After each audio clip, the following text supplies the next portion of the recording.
தமிழகத்துக்கு காவேரி நீரை கொடுக்கணும்னு காவிரி மேலாண்மை வாரியம் ஒரு உத்தரவு கொடுத்துருக்காங்க. தமிழகத்துக்கு குறிப்பிட்ட அளவு ஒரு 4.5 டிஎம்சி அளவிலான நீரை கொடுக்கணும்ன்றது அவங்களோட உத்தரவாக இருந்துட்டு இருக்கு.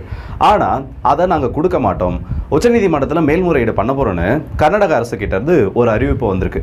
தமிழகத்துக்கு தண்ணி கொடுக்க வேண்டிய நிலைமை அது ஒரு சூழல் இருந்தாலும் எங்க கிட்ட குடிநீருக்கே இப்போ கஷ்டமா இருந்துட்டு இருக்கு. எந்த அணைகளும் கிருஷ்ணராஜசாகர் டேம்ல இருந்து கபினி அணை இது எதுலையுமே போதிய நீர்வரத்து இல்லை, எங்க குடித்தண்ணி தேவைக்கு இது பத்துமானது தெரியலன்னு அவங்க சார்பில் இருந்து ஒரு விளக்கத்தை கொடுத்திருக்காங்க. அதே நேரத்தில் பார்த்தீங்கன்னா தமிழகத்தோட முதலமைச்சர் திரு ஜோசப் விஜய் அவர்கள் கர்நாடகாவுக்கு போக போறார். அவரோட சேர்த்து ஒரு 12 நபர்கள் ஒரு குழுவா கர்நாடகத்துக்கு பயணிச்சு அங்க ஹெலிகாப்டர்ல போயிட்டு அந்த அணைகளை பார்வையிடுவாங்கன்ற மாதிரி ஒரு செய்தி வெளியில் வந்தது. ஆனா அது இப்போ நடக்கிறதுக்கான சூழல் இல்லை, அதனால நீங்க வர வேண்டாம்னு சொல்லி கர்நாடகாவோட முதலமைச்சர் திரு டி கே சிவகுமார் அவர்கள் இன்னைக்கு ஒரு அறிவிப்பை வெளியிட்டிருக்காரு. ஸோ இதை பற்றின தகவல் மற்றும் கடந்த 24 மணி நேரத்தில் தமிழக அரசியலில் நடந்திருக்கக்கூடிய சில முக்கியமான நிகழ்வுகளை இந்த பதிவில் பார்த்துக்கலாம். ஸோ தெரிந்த செய்திகள், தெரியாத உண்மைகள். கர்நாடகா பற்றின அந்த ஒரு செய்தியிலிருந்து இந்த ஒரு காணொலியை தொடங்குறது சரியானதாக இருக்கும்னு நினைக்கிறேன். ஏன்னா காவேரி ஆறு தமிழகத்துக்கு ரொம்ப முக்கியமான தேவை. அதே மாதிரி கர்நாடகாவோட குடிநீர் தேவையிலிருந்து அவங்களோட விவசாயம் இது எல்லாத்துக்குமே காவேரியோட தேவை ரொம்ப அதிகம். அதுவும் குறிப்பாக சொல்லணும்னா தமிழக எல்லையை ஒட்டி இருக்கக்கூடிய அந்த பகுதிகள், மேற்கு தொடர்ச்சி மலை, இந்த பெங்களூரு, இந்த பகுதிகள் அத்தனைக்கும் இந்த காவேரியோட தேவை அவங்களுக்கு ரொம்ப அதிகம். அப்படி இருக்கக்கூடிய சூழலில் இந்த தடவை கர்நாடகா என்ன சொல்லியிருக்காங்கன்னா, காவேரியில் சரியான நீர்வரத்து கிடையாது, போதிய அளவு மழைப்பொழிவு மேற்கு தொடர்ச்சி மலைகளில் இல்லாதனால இந்த முறை எங்களால் தண்ணியை கொடுக்க முடியாதுன்றத ஒரு வாதத்தை வைக்கிறாங்க. ஆனால் தமிழகம் சார்பில் இதை ஏற்றுக்கொள்ள மறுக்கிறாங்க. அந்த அணைகளில் போதிய நீர் இருப்பு இருக்கு, எங்களுக்கு அதாவது உங்ககிட்ட தண்ணி இருக்கு இல்லைனாலும் நடுவர் மன்ற தீர்ப்பின்படி, காவிரி நடுவர் மன்றத்தோட அந்த உத்தரவு இல்லை இதற்கு முன்னாடி அவங்க கொடுத்த தீர்ப்பின்படி இந்த காலகட்டத்துக்குள்ள நீங்கள் இவ்வளவு தண்ணி எங்களுக்கு கொடுத்தாகணும், நீங்கள் மட்டும் தண்ணி எங்களுக்கு கொடுக்கலனா எங்களோட விவசாயம் மொத்தமும் போய்த்து போகிறது மட்டும் இல்லாமல் எங்கள் குடிநீர் தேவை ரொம்ப அதிகரிக்கும், குடிநீர் பஞ்சம் ஏற்படுறதுக்கான வாய்ப்பு இருக்குன்னு தமிழக அரசு ஒரு வாதத்தை முன்வைக்கிறாங்க. இது எல்லாம் தள்ளி வச்சிருங்க. அப்படியே கர்நாடகா சொல்கிறது, தமிழ்நாடு சொல்கிறது, இது எல்லாம் தள்ளி வச்சுருங்க. இது ப்ராப்பராக இது வரைக்கும் மத்திய மாநில அரசுகள்னால ஹேண்டில் பண்ணப்பட்டிருக்கா? முதல்ல இருக்கக்கூடிய கேள்வி என்னன்னா, கர்நாடகா டேம் கட்டி தண்ணிகளை தேக்கி வச்சிருக்காங்க. இங்கே வெள்ள காலத்தில் ஏகப்பட்ட தண்ணியானது வெளியில் வேஸ்ட்டாக போகுது. அதை தடுக்கிறதுக்கு நம்ம ஏதாச்சும் நடவடிக்கை எடுத்துக்கோமான்னு பார்த்தோன்னா எதுவும் கிடையாது. இந்நேரத்துக்கு இதுவே தமிழகத்தில் ஒரு 2 அல்லது 3 அணைகள், கர்நாடகாவில் எப்படி முக்கியமான ஒரு 4 அணைகள் இருக்கோ அதே மாதிரி மேட்டூர் மாதிரி பொருட்செலவை பார்க்காம ஒரு 2 அல்லது 3 அணைகள் கட்டப்பட்டிருந்தா இந்நேரத்துக்கு நம்ம யாருக்கிட்டையும் போய் கையேந்த வேண்டிய ஒரு அவசியமானது வந்திருக்காது. இதை கையேந்திரன்னு சொல்லக்கூடிய வார்த்தை சில நபர்களுக்கு கோபத்தை கொடுக்கலாம், ஆனால் அதுதான் உண்மை. அவங்க தண்ணியை கொடுக்க மாட்டேங்கிறாங்கிறது நமக்கு தெரியும். அவங்க கிட்ட சட்ட போராட்டம் பண்ணி நமக்கான உரிமைகளை பெறறதுக்கே நம்ம எவ்வளவு பெரிய ஒரு போராட்டத்துக்குள்ள போகிறோம்னு தெரியும். அப்படி இருக்கக்கூடிய ஒரு சூழல்ல இன்னும் 2 அணைகள் கட்டப்பட்டா நமக்கான குடிநீர் தேவையாச்சும் நம்மளால பூர்த்தி பண்ண முடியும். இது வரைக்கும் இந்த மாநில அரசுகள் இந்த முயற்சி எடுக்கல. ஒரு கட்டத்துக்கு மேல இது என்ன நடக்குதுன்னா, இப்போ கர்நாடகாவில் காங்கிரஸ் ஆளுங்கட்சி, பிஜேபி எதிர்கட்சி, இங்க தமிழகத்தில் தாவேக ஆளுங்கட்சி, திமுக எதிர்கட்சி, தாவேகாவோட கூட்டணியில் காங்கிரஸ் இருக்காங்க. இப்போ எல்லாருமே கேட்கக்கூடிய கேள்வி என்னன்னா, உங்களோட கூட்டணி கட்சி தான் நாங்கள் ஆட்சியில் இருக்கு, உங்களால் பேசி அதை கொண்டு வர முடியாதுன்னு ஒரு கேள்வி கேட்குறாங்க. சென்ட்ரல் கவர்மெண்ட் கிட்ட பேசுறப்போ எப்படி சென்ட்ரல் கவர்மெண்ட்னால இதை பேசி இந்த பிரச்சனையை முடிவுக்கு கொண்டு வர முடியாமல் போகும்? அவங்க நினைச்சாங்கன்னா இதை பண்ண முடியும் சொல்லி சென்ட்ரல் கவர்மெண்ட் அந்த பேச்சுவார்த்தையில் முக்கியமான ஒரு தரப்பாக இன்வால்வ் பண்ண சொல்றாங்க. ஆனால் கர்நாடகாவில் என்ன நடந்திருக்குன்னா, மாண்டியா பகுதியில் முன்னாள் முதலமைச்சர் திரு எடியூரப்பா அவர்கள் மற்றும் பாஜகவோட பல ஆதரவாளர்கள் சேர்ந்து இந்த தமிழகத்துக்கு தண்ணி கொடுக்கக்கூடாது, தமிழகத்துக்கு தண்ணி கொடுக்கப்பட்டா கர்நாடக அரசியலில் மிகப்பெரிய ஒரு போராட்டம் வெடிக்கும்னு ரொம்ப பெரிய போராட்டத்துக்கான அழைப்பு கொடுத்துருக்காங்க. அது மட்டும் இல்லாமல் ஆகஸ்ட் 1 மற்றும் 2 வாரங்களில் மிகப்பெரிய அளவு பந்தை நடத்துறதுக்கான அந்த ஒரு அழைப்பையும் கொடுத்துருக்காங்க. இதற்கு பல்வேறு தரப்பினர் ஆதரவும் தெரிவிச்சிருக்காங்க. இது ஒரு கட்டத்துக்கு மேலே எப்படி போக ஆரம்பிச்சிருச்சுன்னா, அங்கே இருக்கக்கூடிய பிஜேபி, எதிர்கட்சியாக செயல்படக்கூடிய பிஜேபி முழு போராட்டத்தில் இறங்கி வேலை செய்யுது. ஸோ மாநில அரசும் சரி, மத்திய அரசும் சரி, எதையுமே நார்மலாக பார்க்க மாட்டாங்க. அந்த லோக்கல் பாலிடிக்ஸ்க்கு எப்படி ரியாக்ட் பண்ணணுமோ அதை மட்டும்தான் பண்ணுவாங்க. இதை நான் சொல்லப்போ பல பேர் நம்ப மாட்டீங்க, இல்லை மத்திய அரசு இதில் நடுநிலையாக நடக்கும், இல்லை காங்கிரஸ் கட்சிக்காரங்க இதில் நடுநிலைமையாக நடப்பாங்கன்னு. எதுவுமே உண்மை கிடையாது. அந்த லோக்கல் பாலிடிக்ஸுக்கு ஏற்ற மாதிரி மட்டும்தான் அவங்க ரியாக்ட் பண்ணுவாங்க. இதை தவிர்த்து முழுக்க இதை அரசியலாக மாற்றுறதுக்கான அந்த ஒரு வேலையை நடந்துருக்கு. சரி, டி கே சிவகுமார் அவர்கள் சொல்லியிருக்காரு, இந்த மாதிரி முதலமைச்சர் விஜய் அவர்கள் வருகிறது இப்போ ஏற்புடைய ஒரு சூழலா இருக்காது. இப்போ இவர் வந்தார்னா அது இன்னும் 2 மாநிலங்களுக்கு நடுவில் பிரச்சனையை தான் உருவாக்குறதுக்கான வாய்ப்பு இருக்கு. ஸோ கொஞ்ச நாட்கள் கழித்து, அதாவது ஒரு ஆரோக்கியமான ஒரு சூழல் நிலவுறப்போ இந்த சந்திப்பு நிகழ்த்தப்படலாம்னு ஒரு வார்த்தையை சொல்லியிருக்காரு. இப்போ எதற்காக இந்த மீட்டிங் ரத்து செய்யப்படுது? ஏன்னா ஒரு 3 மணி நேரத்துக்கு முன்னாடி வரைக்கும், அதாவது இந்த அனைத்து கட்சி கூட்டமானது நடத்தப்பட்டு அதுக்கு ஒரு 3 மணி நேரத்துக்கு முன்னாடி வரைக்கும் விஜய் அவர்கள் வருவார்ன்றது பெரிய ஒரு பேசுபொருளாக மாறுச்சு. ஆனால் உள்ள பிஜேபி இவ்வளோ பெரிய ஒரு வேலையை பார்க்குறப்போ, அதுவும் அந்த இடத்துல இருக்கக்கூடிய போராட்டங்கள் அதிகமாகிறப்போ கர்நாடக அரசுக்கு வேறு வழி இல்லை.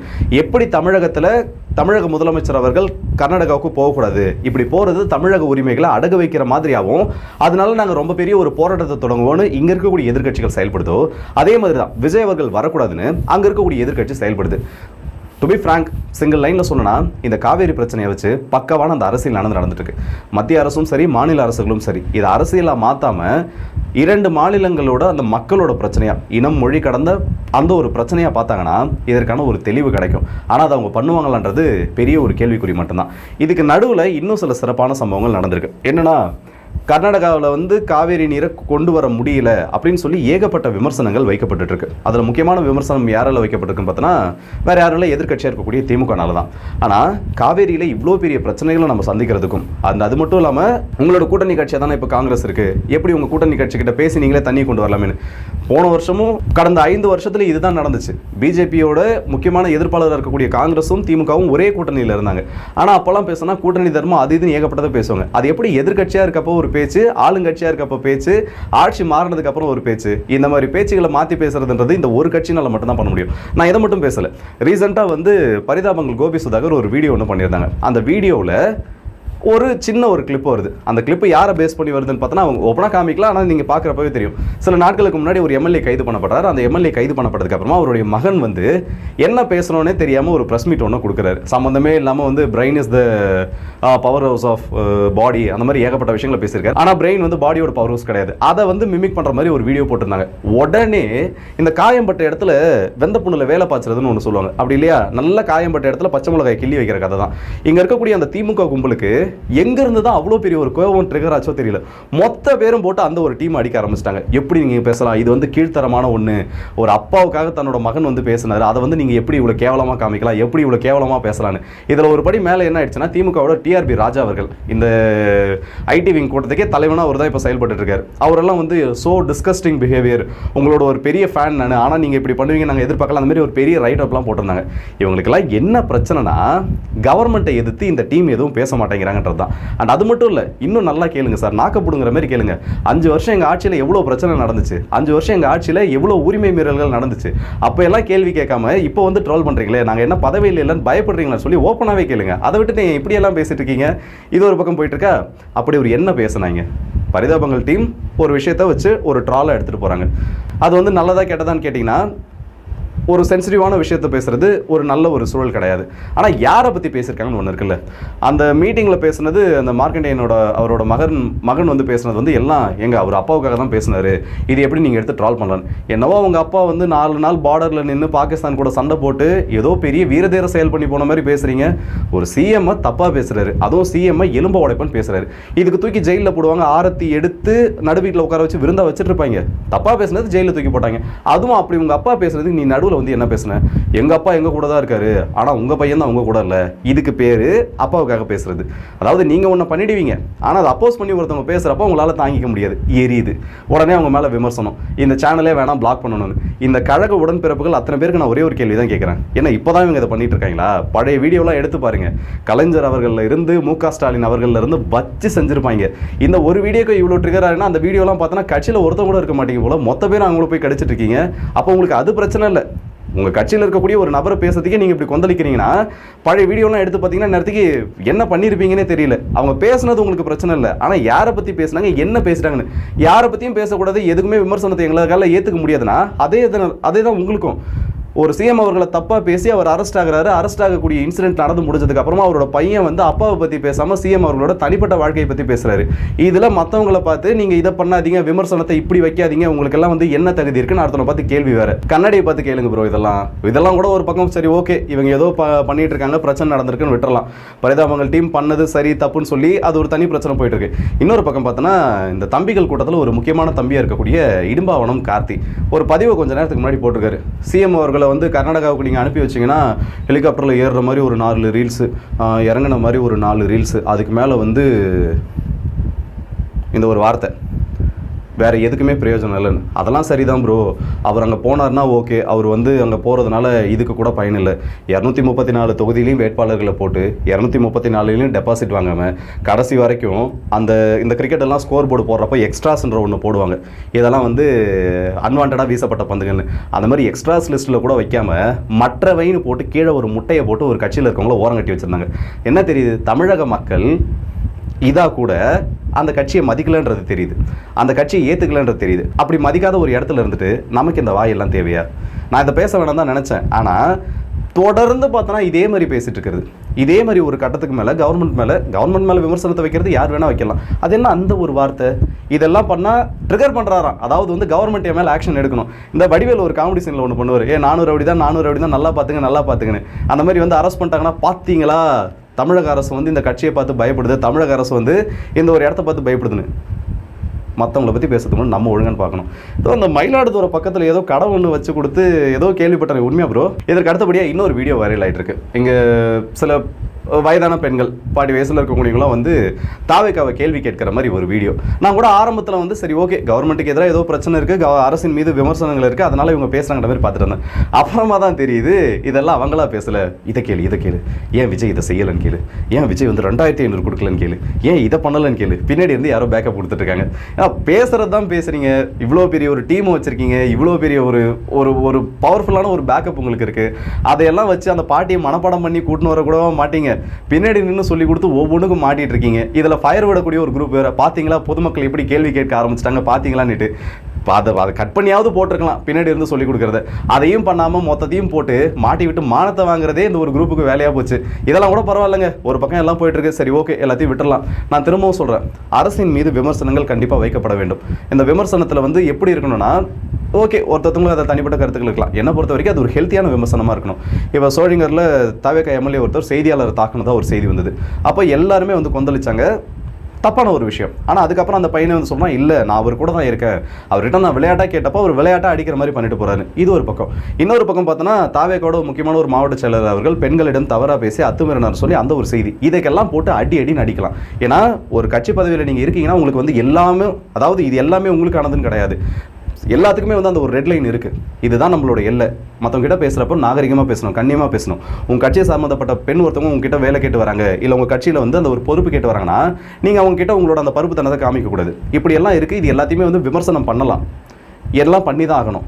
ஆனால் இதையெல்லாம் பேசுகிறத விட்டுட்டு சம்மந்தமே இல்லாமல் உங்களோட பர்சனல் ஈகோ இல்லை உங்களோட அந்த சுயலாபத்துக்காக ஒரு விமர்சனம் வைக்கிற பேரில் ஒரு கட்சியை பற்றியோ இல்லை அந்த கட்சியோட தலைவராக இருக்கிறவரை பற்றியோ, இதெல்லாம் கூட வேணாம், கட்சி தலைவரெலாம் விடுங்க, ஒரு முதலமைச்சர் அவர்களை இவ்வளோ கேவலமாக பேசுகிறது, இதெல்லாம் பண்ணால் உங்களை என்ன பண்ணுவாங்கன்னு நினைக்கிறீங்க? இல்லை நீங்கள் எதுக்கு தான் ஆசைப்படுறீங்க? உடனே கீழே வந்து தம்பிகள் கடிப்பாங்க, நீ என்ன இப்படி பேசுகிற அப்படி பேசுகிற. அதே வார்த்தையை சீமானவர்களை பார்த்து தாவேக்கால இருக்கும், ஏன்னா இதுவாக கூட மதிக்கலன்னா நீங்கள் என்ன பண்ணுவேன்? அதுக்கு மட்டும் எனக்கு பதில் சொல்லு. இவங்கெல்லாம் ஒரு பக்கம் போயிட்டு இருக்க, இன்னொரு பக்கம் பார்த்தோன்னா நம்ம சாட்டை ப்ரோ அவர் வந்து சீமானவர்களை பற்றி எவ்வளோ பொருளைகள் பரப்புறாங்க தெரியுமா? அவர் வந்து ஏர்போர்ட்டுக்கு போயிருக்கப்போ துப்பாக்கியோடு இருக்கவங்க வந்து ஃபோட்டோ தான் எடுக்கணும்னு சொன்னாங்க. ஆனால் இங்கே இருக்கக்கூடிய எல்லாரும் துப்பாக்கியில் சீமானோட படத்தை போட்டு அவங்க ஒட்டி வச்சிருந்தா பேசுகிறாங்கன்னு. ப்ரோ சொன்னதே அண்ணன் தான் ப்ரோ. அங்கே இருக்கக்கூடிய வீரர்கள்லாம் வந்து என்னோட படத்தை துப்பாக்கியில் போட்டாங்க, ஏன்டா இப்படி பண்ணுறீங்கன்னா, அண்ணா வேலையை விட்டு தானே தூக்குவாங்க, தூக்கிட்டு போட்டோம்னு சொல்லி அப்படி பேசுகிறாங்க. இதெல்லாம் பேசுனது அண்ணன் தான் ப்ரோ. நீங்கள் வந்து அவதூறு வழக்கு போடணும்னா முதல்ல அண்ணன் மேலே தான் போடணும். அதை விட்டுட்டு இங்கே இருக்கக்கூடிய அத்தனை பேரையும் பிடிச்சி கடிச்சு வச்சுட்டு இருக்கீங்க. எப்படி அண்ணன் மேலே அவதூறு பரப்பலாம், அண்ணன் மேலே அவதூறு பரப்பலான்னு. இவங்கெல்லாம் கூட பரவாயில்ல. இந்த யூடியூப் ரூட்டர்ஸ்னு தலைவர் ஒருத்தர் இருக்கார். அவர் என்ன பண்ணுறாருன்னா, அந்த கோபி சுதாகர் வந்து எவ்வளோ மோசமானவங்க தெரியுமா, எவ்வளோ மோசமாக வந்து இந்த அளவுக்கு பண்ணிட்டு இருக்காங்க தெரியுமான்னு சொல்லி ஒரு கிளிப்பை போட்டு வச்சிருக்காரு. யூடியூப் ரூட்டர்ஸ் அந்த பழைய வீடியோ நீங்கள் யார் எப்படி பேசுனீங்க இதெல்லாம் எடுத்து பார்த்தோம்னா இங்கே சந்தி சிரிச்சு போகும். அந்த அளவுக்கு கேவலமாக பேசி வச்சுட்டு இன்றைக்கி வந்து இவங்களுக்காக ட்ரிகர் ஆகிட்டு இருக்கீங்க. இதில் இவங்களோட ப்ரொடக்ஷனில் வந்த சில படத்தில் வந்து அவங்களுக்கு வாய்ப்பு கொடுத்துட்டாங்களாம். அதனால் வந்து யாரெல்லாம் வந்து நாங்கள் என்ன பண்ணியிருக்கோம் தெரியுமா, எவ்வளோ மேலே தூக்கி விட்டுருக்கோமா தெரியுமான்னு. உங்களுக்கு ஏற்ற மாதிரி பேசியிருந்தால் தூக்கி வச்சு கொண்டாடி இருப்பீங்க. இப்போ நீங்கள் பண்ணது ஒரு சின்ன கண்டென்ட்டை ட்ரால் பண்ணாங்கன்றதும் ஏற்றுக்க முடியல. இதில் மற்றவனை பார்த்து சகிப்புத்தன்மை இருக்கா, மற்றவனை பார்த்து அரசியல் அறிவு இருக்கா, இதெல்லாம் கேட்டுட்டு இருக்கிறது. நான் இப்பயும் சொல்கிறேன், திமுக காரங்க யாரெல்லாம் கோபி சுதாகரை பற்றி கொந்தளிக்கிறீங்களோ இல்லை பரிதாபங்கள் டீமை பார்த்து இப்படி பண்ணுறீங்களோ, ஒரு 2021க்கு முன்னாடி அந்த வீடியோஸ்லாம் எடுத்து பார்த்தீங்கன்னா இங்கே தரமான செய்கையை செஞ்சுருப்பாங்க. ஆனால் 2021லேருந்து 26 வரைக்கும் பேசலை. காரணம் என்ன தெரியுமா? நீங்கள் ஆட்சியில் இருந்தீங்க. இதில் பொலிட்டிக்கல் ஃப்ரீடமை பற்றி கிளாஸ் எடுக்கிறது, ப்ரெஸ் ஃப்ரீடமை பற்றி கிளாஸ் எடுக்கிறது, இந்த மீசக்காரரை விட்டு நடுவில் போய் என்ன டீமு என்ன மேட்ச் ஒன்றும் தெரியல, அங்கே போய் நின்றுட்டு ஆட்சிக்கு வந்து எத்தனை நாள் போகுது, 90 நாளா 70 நாளா யாரையும் அரெஸ்ட் பண்ணிட்டாங்களாம். யார் அரெஸ்ட் பண்ணாங்க? ஓ சரி, அரெஸ்ட் இல்லை, ஹராஸ்மெண்ட்டா? ஓ அந்த பத்திரிக்கையாளரா? இப்படி போய் நின்று பேசிட்டு இருக்கு. ஒழுங்காக ஸ்கிரிப்டையாவது கொடுத்து அனுப்பியிருக்கணும், இல்லை இதுதான் மேட்ருன்னு சொல்லி முன்னாடியே போய் பேச வச்சிருக்கணும். அங்கே போய் நின்று எதுவும் தெரியாமல் பின்னாடி இருக்கவங்க கிட்ட மொத்தத்தையும் கேட்டு, இதெல்லாம் முக்கியமான ஒரு ஊடகத்தோட முக்கியமான ஒரு பத்திரிகையாளர் நல்லா இதை மட்டும் வளர்த்து வச்சிருந்தா போதாது, காதில் அடைச்சிட்டு இருக்க போது எல்லாத்தையும் எடுத்துட்டு என்ன பிரச்சனைன்றது கேட்டு பேசுங்க. அங்கே அந்த தம்பி வீடியோ போட்டு 2 நாள் ஆச்சு. இதில் இதுக்கு ஒரு போராட்டம், இதற்கு ஒரு ஆர்ப்பாட்டம், இதுக்கு இவங்க கிட்ட இருந்து ஒரு கண்டன அறிக்கை. 5 வருஷமா எல்லாம் நல்லா தூக்க மாத்திரை போட்டு தூங்கிட்டாங்கன்னு நினைக்கிறேன். இப்போதான் அந்த மாத்திரையோட பவர் குறைஞ்சு கொஞ்சமாக வெளியில் வர ஆரம்பிச்சிருக்காங்க. ஸோ பார்ப்போம் அடுத்தது என்னென்ன பண்ணுறாங்கன்னு. ஸோ இந்த வீடியோ பற்றி உங்களோட கருத்துக்களை மறக்காம கமெண்ட் செக்ஷனில் சொல்லுங்கள். அண்ட் குறிப்பாக சொல்லணும்னா கர்நாடக பிரச்சனை அரசியலாக்கிறத தவிர இதில் எட்டக்கூடிய ஒரு தீர்வு என்னன்றதை பார்க்கணும். பாஜகவும் சரி, காங்கிரஸும் சரி, எல்லாம் அந்த லோக்கல் அரசியலை தான் பார்ப்பாங்க. யாருமே பின்னாடி நிற்க மாட்டாங்க. உண்மை இதுதான். அதை நம்ம ஏற்றுக்கிறதுக்கு வேணால் மனசு இல்லாமல் இருக்கலாம். இதுதான் உண்மை. இதை பற்றி உங்களோட கருத்துக்கள் மற்றும் அவதூறுகளை பண்ணுறதுக்குன்னே சில கட்சியில் இருக்கவங்க என் இஷ்டத்துக்கு பேச வேண்டியது, நான் பேசுகிறது தான் சரின்னு பேச வேண்டியது, திரும்ப ஆக்ஷன் எடுக்க வரப்போ ப்ரோ. இதை பற்றி உங்களோட கருத்துக்களையும் மறக்காம கமெண்ட்ஸ் சொல்லுங்கள். அண்ட் அண்ணன் செந்தில் பாலாஜி அவர்கள் பற்றி நிறைய பேச வேண்டியது இருக்குது. ஆனால் இந்த வீடியோட லென்த் கொஞ்சம் பெருசாக போயிட்டதுனால அடுத்த வீடியோவில் பார்ப்போம். ஸோ இதை பற்றி உங்களோட கருத்துக்களைன்னு சொல்லி மறக்காம கமெண்ட் செக்ஷன் சொல்லுங்கள். அண்ட் அடுத்த வீடியோஸ் நிற்போம். அது உங்கள் விடுபடுறது உங்கள் ராஜேஷ் கண்ணன்.